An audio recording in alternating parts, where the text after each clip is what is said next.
from Matthew 18, verses 21 through 22. I'll be reading from the Message version, but what will be on the screen is the NIV. And it says this: At that point, Peter got up the nerve to ask, "Master, how many times do I forgive a brother or sister who hurts me? 7? Jesus replied, 7 hardly. Try 70 times 7. Try 70 times 7. Today, our 4-letter word is going to be forgive. You may be seated.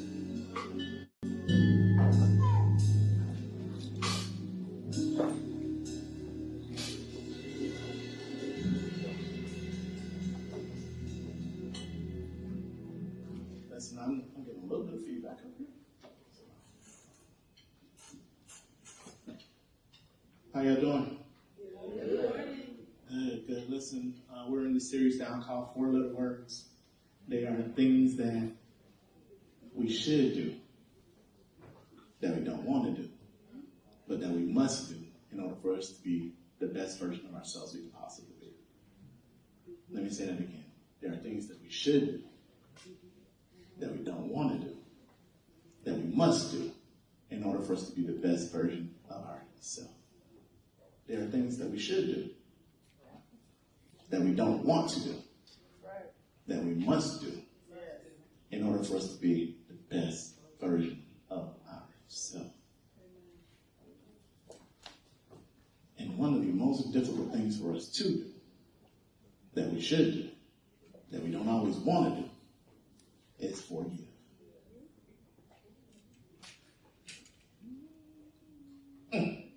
Y'all like, ooh, I don't want this one. I don't want this one. I don't want this one. Hold on a second, y'all. I gotta be comfortable up here. All right. So, family, listen, it has been often said and quoted that forgiveness is for you and not the other person. It is often been said and quoted that forgiveness is for you and not the other person. This is a difficult reasoning to grasp for 2 reasons. First is, I did not hurt myself. That's good right there. You did. I did not hurt myself. You did. You said I wasn't enough. You said I wasn't worthy. You said I lied. You said I didn't deserve it. I didn't say those things. You did. As a matter of fact, you're the one that cheated.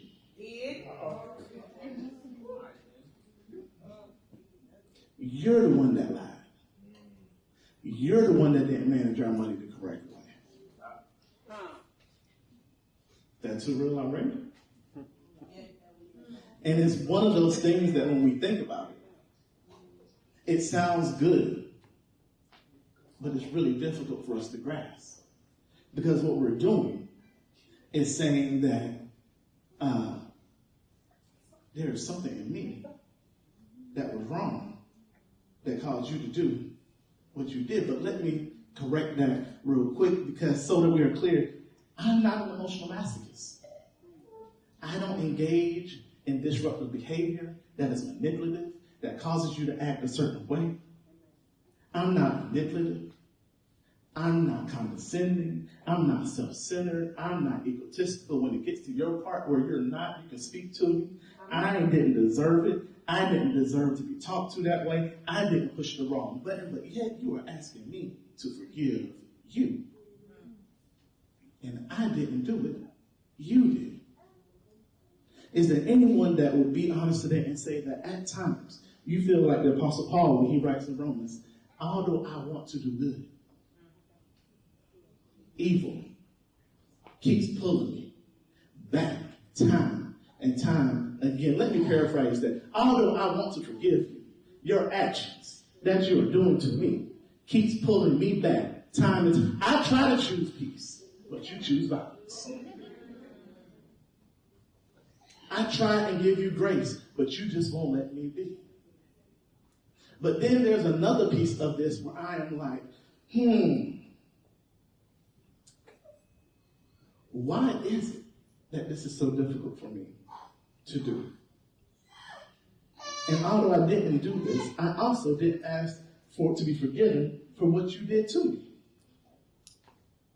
I didn't do anything to you, and nor did I ask you to forgive me for what you did to me. That part right there. So the question has to be asked, why is it that we need to forgive other people when we didn't do it to the person and we didn't ask them for the forgiveness? And so here's the thing. It's hard sometimes to understand why forgiveness is for you and not the other person. That is until we realize that what one theologian by the name of Lewis Smead says is that to forgive is to set a prisoner free and to discover that that prisoner was you.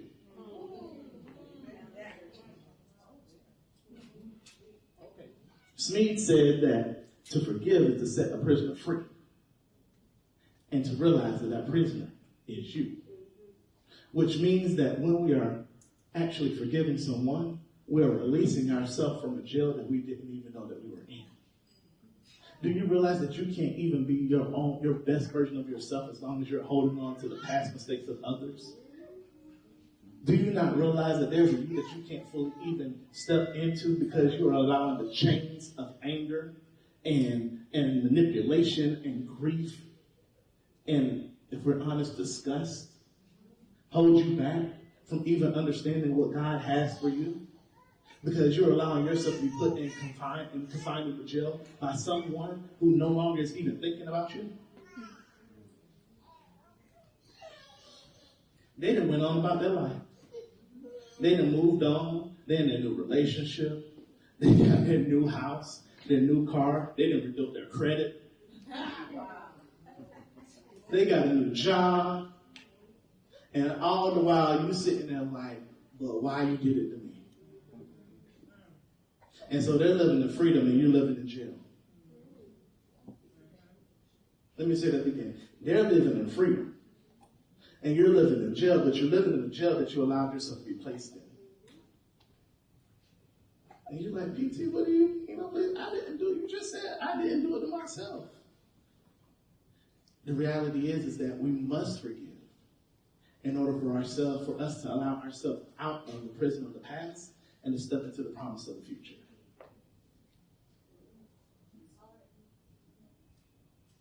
We must forgive ourselves in order for us to allow ourselves to get out of the prison of the past, in order for us to step into the promise of the future. And here's the thing.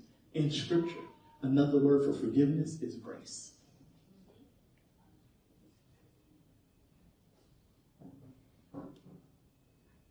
In Scripture, another word that is closely related to forgiveness is grace. And when we think about forgiveness, what we're really saying is that I'm giving you grace. What is grace? Grace is what you don't deserve. What is mercy? Mercy is me not doing to you what you do deserve. Let me say this again. When you are giving forgiveness, you are giving people what they don't deserve. Right? And mercy is you're not giving them what they do deserve. When you are in giving forgiveness, you're giving people what they don't deserve. Mercy is you not giving them what they do deserve. Because what you're doing is you're no longer living out the way of this world, you're living out the way of kingdom. And forgiveness is a kingdom principle. And what we have to remember is that just because you forgive someone doesn't mean that they are able to be back in your presence. That's right. Because we think just because I forgive you, that means I give you access to everything that you had in the past. But in reality, just because I forgive you, that just means that I have given you what you don't deserve. Because I'm also giving you mercy, which is not giving you what you do deserve. But I'm also using something called discernment so that you can't fool me again. And is that not what God did in the Garden of Eden? He saw Adam and Eve, and they deceived him. And God said, listen, I'm going to give you grace, what you don't deserve. So I'm going to allow you to walk out of the garden with both of your feet and both of your hands and everything working, and allow you to be able to build your family and allow you to do everything that you need to do, right? But I'm also not going to give you what you do deserve. Because what you do deserve is for me to give you death. Is that not what the scripture said? That when they ate of the fruit, that what they would be exposed to is death? Huh? And so he didn't give them what they did deserve. But then what that also meant was that he could not trust them in his presence anymore because they did not show that they can be trusted. And what I need to help you with today is to understand that just because you forgive someone doesn't mean that they get access to all of you.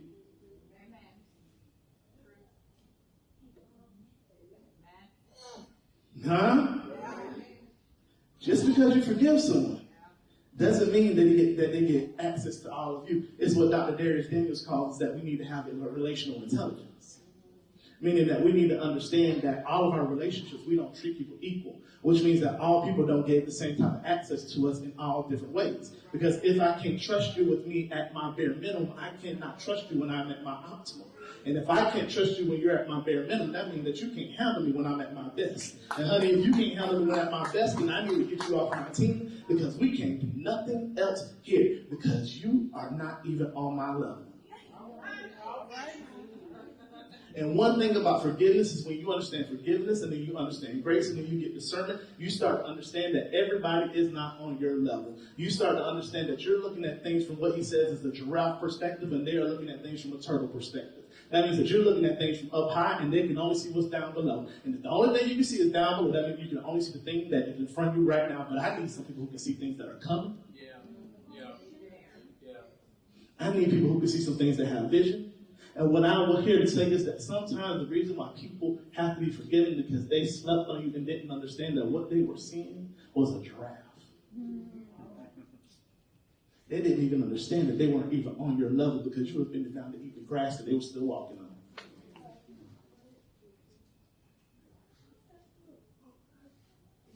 And so when you understand forgiveness and you understand that it is not just for them, but it is for you, then you understand what you're really doing is you're saying, I can now begin to see myself clearly for who God has called me to be. And what I see is that he did not call me to be in a relationship with you. It's a tool of discernment. It's a gift. It is something that we don't necessarily want to do, that we should do, that we need to do in order for us to be the best version of ourselves. Forgive. Forgive. It's what Philip Yancey calls in his book. He says that forgiveness is what he calls, he says that when we don't forgive, we are leaning into what is called ungrace. Ungrace. It means that we are not showing grace. It means that we're not living out kingdom principles, but it also means that we're allowing ourselves to be confined by the standards and the limitations that others have placed on our life.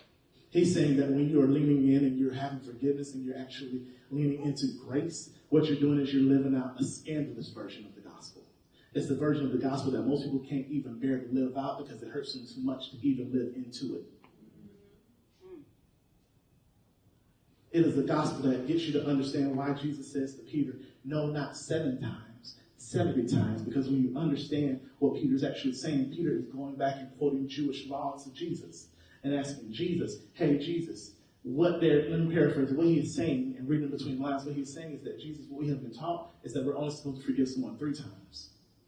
And so I'm going to go above and beyond and forgive them 7 times. And what Jesus is saying, no, you got it all wrong altogether. You need to forgive them 77 times. He's saying that you need to forgive them as many times as you need to forgive them, but that doesn't necessarily mean that you need to be in a relationship with them. Listen, this right here is going to set some people free right here. Because part of the reason is that we forgive people and we know that they're bad for us, but then we still be in a relationship with them, and then we get mad when they stab us in the back again. But my grandma told me to hit dog a holler.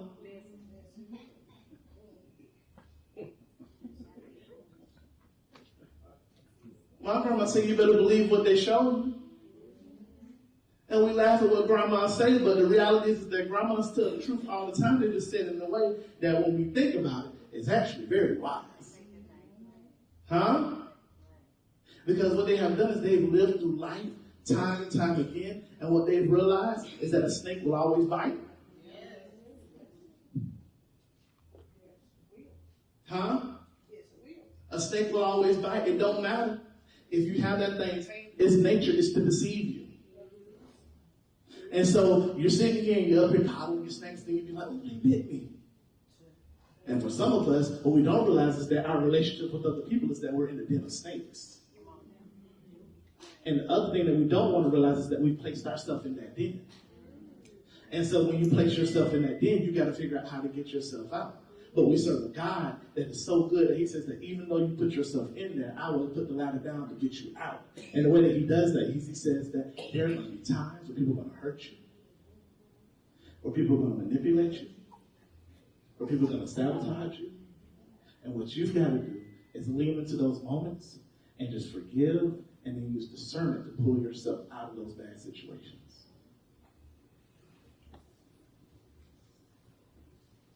Because when we look at Matthew 18, from the top to the bottom, what Matthew 18 is about, we read it and we shorten it and we say it's just about Peter asking about forgiveness. No. It's Peter asking about forgiveness in the confinements, in the boundaries of community. He's not just talking about, the person off the street. He's talking about the person who's sitting right beside you in the church, at work, in your family, the people who have the most intimate access to you. What do you do when they hurt you and stab you in the back time and time again? And what Jesus says is, yes, you forgive them. But if you just look two verses ahead earlier, Jesus also says, yes, forgive them, but if they do it again, treat them like the tax collector and the Gentiles, which means that you have nothing else to do with them.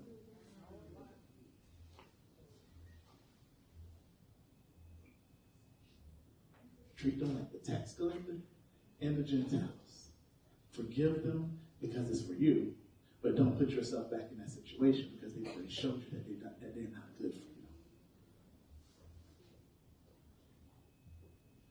We have to recognize when that season is over in our life and stop making associates assignments.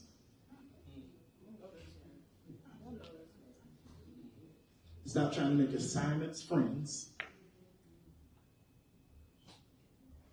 And stop making those people that we're supposed to mentor into our spouses.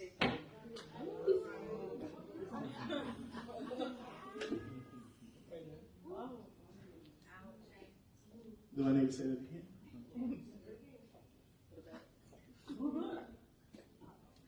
We need to stop making associates, assignments. Associates are people that you come into contact with every now and then. You're like, we're cool, but... Because when you make an assignment, then you're giving them access to you in a different way.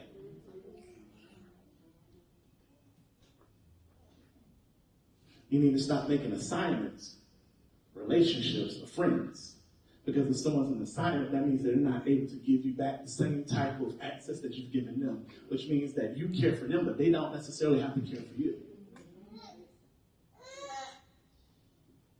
And you're wondering, why do they feel like they deserve why they deserve all access to you? Because they're an assignment. And anytime somebody doesn't recognize that they're an assignment, then they believe that they start to have what's called ego, which means that they believe that they're supposed to have everything that you have to give them that they wanted. It means that they begin to get entitlement. And so what you've got to do is you got to let them know you're an assignment and this is not a relationship.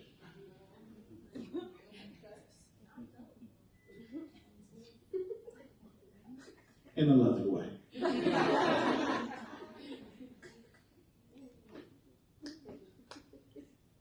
Right? And then we got to stop making mentors, people that we're supposed to mentor, mentee, help them get to the next level. Stop making them spouses. Stop getting in relationships with people that you know aren't even good for you. That's not saying that we can't grow together, but if I'm running 100 and you're running 25, it's going to take too much time for you to even get up to 70.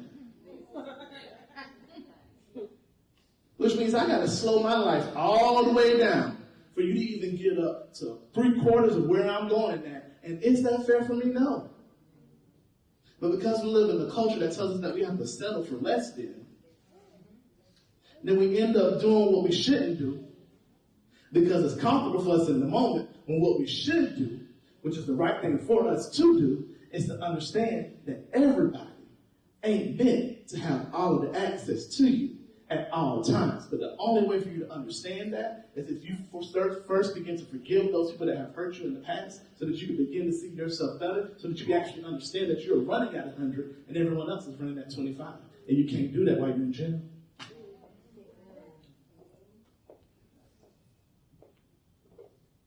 Because as long as you are confined to the expectations of others, you will slow yourself down to the blessings that God has for you. And I just need to know, is there about 2 or 3 people that's like, I'm tired of being slowed down. I'm tired of being slowed down. I'm tired of allowing this weight to be on my shoulders. I'm tired of not forgiving my parents. I'm tired of not forgiving my cousins. I'm tired of not forgiving the person that comes to your mind right now. Because while you're sitting here thinking about them, they're running 100.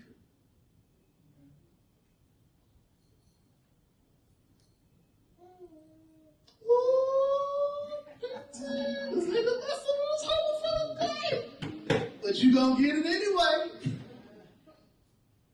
Forgiveness is that thing that is probably one of the most difficult things to do. And if we are not careful, then it will begin to corrupt us. It will begin to contaminate us. How do I know this? Because I lived it. What do you mean? I remember when I was, I don't know, maybe like 9, 10 years old.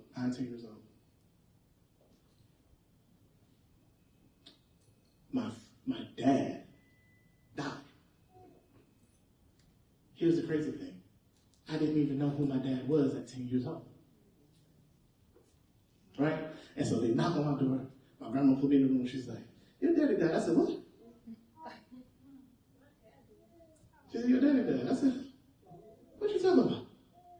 She said, well, your daddy and mommy died. I said, okay. She said, now you're going to go see your grandma. I said, what? My grandma, you're the only grandma I know. You mean to tell me there's a whole different part of me that I had no idea was living in the same town as me? And now after someone else has died, now they want to be a part of me? Oh, messes your head up. And so we start to get into this relationship. I start to hang out with them, start to be with them, not understanding that the whole time that I'm being with them, I'm starting to take on their characteristics. And so one day, my mom comes back from being in school, because my grandmother raised my mom comes back from being in school. And she asked my grandma, she said, Mama, who Travis been around?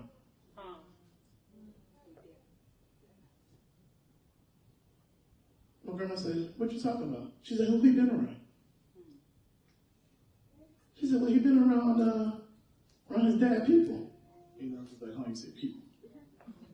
Been around his dad people. She was like, I don't think he should be around them no more.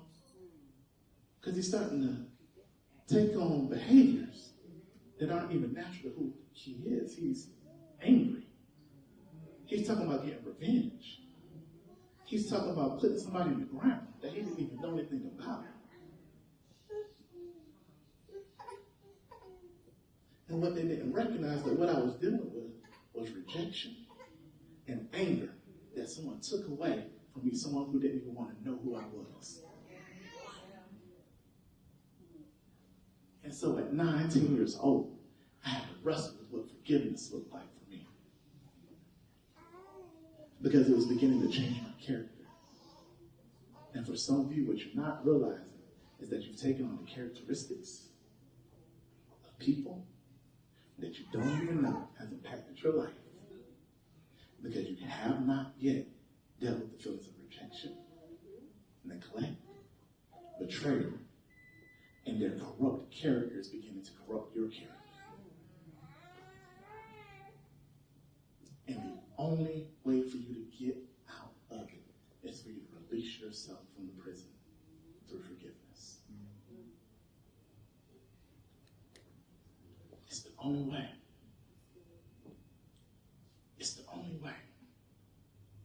And so the scripture that we're seeing today, even though it's small, is 2 verses. It's lays in between the middle of two very important other passages.